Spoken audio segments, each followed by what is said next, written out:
All right, welcome. Today we are tackling a force of nature that shapes pretty much everything on this planet, including us, and that's population growth. So let's just dive right in.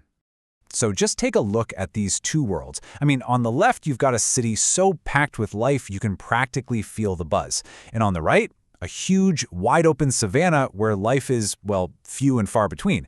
The difference is just jarring, and it makes you wonder, why? What's the deal? How does nature decide who gets to live where and how many? Well, it turns out the answer lies in two very basic patterns, two simple curves that really dictate the fate of every single species out there. Okay, so let's start with the dream scenario, right? Let's imagine a world with absolutely no limits. No rules, no boundaries, just endless resources for anyone and everyone.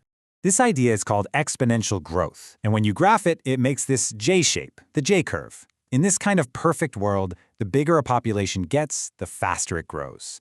You know the classic example they always use? Bacteria in a petri dish with all the food it could ever want? And here's the crazy part. It just accelerates like mad. It's like a runaway train. The population doesn't just add a few here and there, it multiplies. 2 becomes 4, 4 becomes 8, 16, 32, and it just takes off into the stratosphere. But we all know we don't live in a petri dish, right? In the real world, there are limits. And sooner or later, every single runaway train has to hit the brakes. Reality kicks in. And that's where we get to a much more realistic model, logistic growth. This one makes an S-shaped curve because it actually accounts for real-world problems. Running out of food, not having enough space, predators showing up. This is how things actually work in nature. So the S-curve tells a story in 3 parts. It starts out pretty slow, then whoosh, it hits that rapid growth phase, almost looking like that J-curve for a little while. But then, as resources start getting scarce, the growth slows way down and eventually just levels off. It hits a ceiling. And that ceiling has a name. It's called the carrying capacity, and we usually represent it with the letter K. Basically, it's the absolute max number of individuals that an environment can support forever without falling apart. You can think of it as nature's budget. Now, carrying capacity can sound kind of academic. I get it. But there's a super something way to think about it that makes it click instantly. Just imagine a classroom. Okay, so the fire code for that room, that's its carrying capacity. That's K. A few students fit in, no problem. That's the slow start of the S-curve.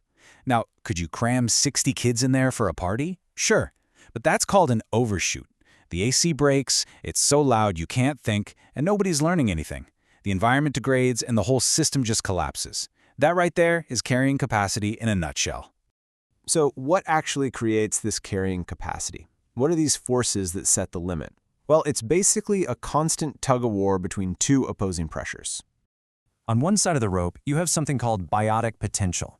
This is the push. It's the absolute fastest a species could possibly reproduce if conditions were perfect. It's the gas pedal.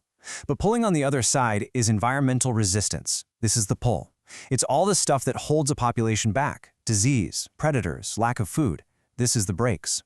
And these brakes come in 2 main flavors. Check out the graph on the left. Those are density-dependent factors. See how the death rate goes up as the population gets more crowded?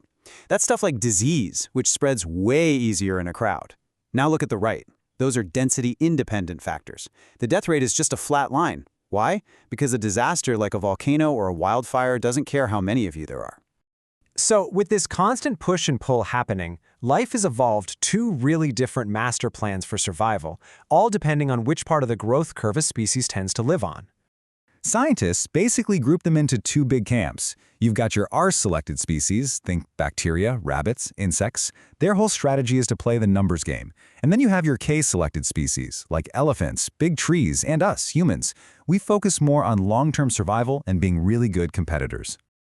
And it really just boils down to this. Our strategists live fast.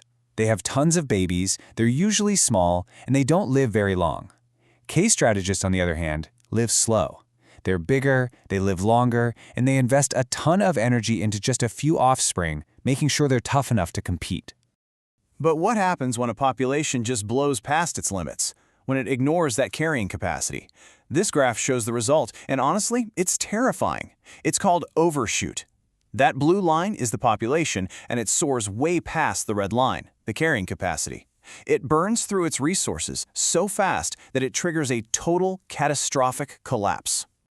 And listen, this isn't just theory. It has happened in the real world. The story of Easter Island's collapse is a really famous, though debated, example that's often linked to deforestation. A much clearer case, reindeer on St. Matthew Island. Their population exploded to 6,000 and then crashed down to just 42 after they ate up all their food. Which, of course, brings us to the biggest question of all. What does any of this have to do with us?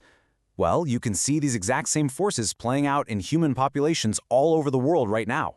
What you're looking at here are called population pyramids. They're basically a snapshot of a country's future.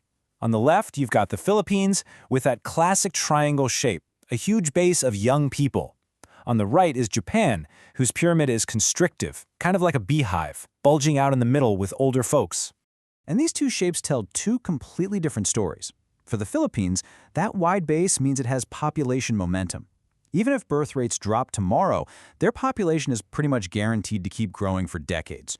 Japan, meanwhile, is staring down a future with not enough young workers and a massive healthcare bill for its aging population.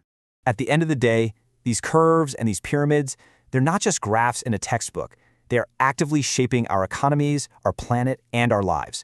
They are literally writing the story of our shared future.